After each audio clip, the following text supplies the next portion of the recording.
নিন্দুকেরা যতই ট্রোল করুক না কেন, প্রাক্তনীরা যে যার জীবনে তৃপ্তিতে রয়েছে, এমনই বার্তা প্রকাশ পেল মিমি শুভশ্রীর যুগল নাচে। কবে দিমু গলায় মালারে দেবের গানে জমিয়ে নাচ মিমি শুভশ্রীর। মঙ্গলবার সন্ধেয় বাইপাসের ধারে এক সাততারা হোটেলে ফিল্ম ফেয়ারের আসর, যেখানে প্রাক্তন বর্তমানরা ধরা দিলেন সব এক চাঁদের তলায়। তবে সেই চাঁদের হাতে নজর কাড়ল মিমি শুভশ্রীর সমীকরণ। ফিল্ম ফেয়ার জলসায় জমজমাট নাচ করলেন শুভশ্রী গঙ্গোপাধ্যায়, তাও আবার কোন গানে? দেবের ব্লকবাস্টার সিনেমা রোমিওর গানে, যে ছবিতে টলিউড সুপারস্টারের বিপরীতে অভিনয় করেছিলেন শুভশ্রী নিজে।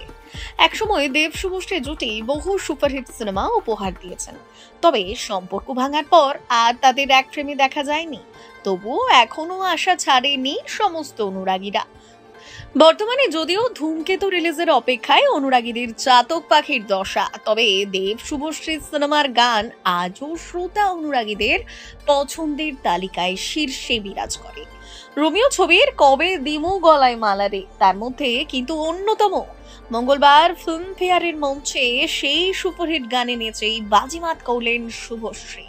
শুধু তাই নয়, পারফরমেন্সের মাঝেই মঞ্চ থেকে নেমে মিমি চক্রবর্তীকে টেনে এনে একসঙ্গে নাচ করলেন।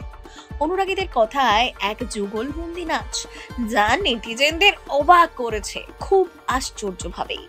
এই অনুষ্ঠানে মিমির তুফান সিনেমা দুষ্টু কোকিল গানেও নাচ করেছেন শুভশ্রী। এক কথায় ফিল্ম ফেয়ার জলসা একেবারে জমিয়ে দিয়েছিলেন রাজঘরণী। তবে এই জমজমাট অনুষ্ঠানের মাঝেই নেটিজেনরা খুঁজছিলেন রাজ চক্রবর্তীকে, কিন্তু কেন? এদিকে মিমি শুভশ্রীর নাচের ক্যামেরা বন্দি দৃশ্য বর্তমানে নেট পাড়ায় চর্চার শিরোনামে।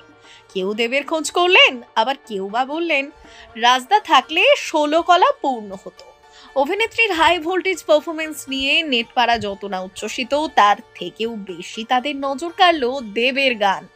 সময়ের ধুলোয় চাপা পড়ে যাওয়া অতীত সমীকরণ খুঁড়ে বের করলো নেটপাড়ার একাংশ। বিচ্ছেদের পর একসময় টলিপাড়ার জুটিদের সম্পর্কের সমীকরণ প্রায় চা পেঁয়াজি পর্যায়ে নামিয়ে এনেছিলেন সমালোচকরা, নেটপাড়ার নীতি পুলিশেরা। ট্রোল মিমেরও অন্ত ছিল না। অনুরাগীদের একাংশ আবার ফিল্ম ফেয়ারে দেবের সিনেমার গানে মিমি শুভশ্রীর নাচ দেখে সে কথাও মনে করিয়ে দিয়েছেন। তবে ওই যে বললাম, নিন্দুকেরা যতই ট্রোল মিমের বন্দুকবাজি করুক না কেন, প্রাক্তনীরা যে যার জীবনে দিব্যি রয়েছেন। অনুরাগীদের দাবি মিমি শুভশ্রী এক সময় ছিলেন বেস্ট ফ্রেন্ড, তবে রাজ চক্রবর্তীর সঙ্গে সম্পর্কের জেরে মিমি শুভশ্রীর বন্ধুত্বে ভাঙন ধরে। টলিপাড়ায় কান পাত্রে অবশ্য বছরখানেক আগে এমনটাই শোনা যেত। একথা সত্যি কিনা তার কোনো প্রমাণ না পাওয়া গেলেও মিমি চক্রবর্তীর সঙ্গে রাজ চক্রবর্তীর প্রেম বিচ্ছেদের ঘটনা ইন্ডাস্ট্রির অন্দরমহলের পাশাপাশি আমজনতারও অজানা নয়। সেই সময়ে টলিপাড়ার অন্দরে কান পাতলেই শোনা যেত কোনো পার্টিতে দেখা হলে নাকি একে অপরকে এড়িয়ে যেতেন, তবে সময় সব ক্ষততেই মলমের প্রলেপ দেয়।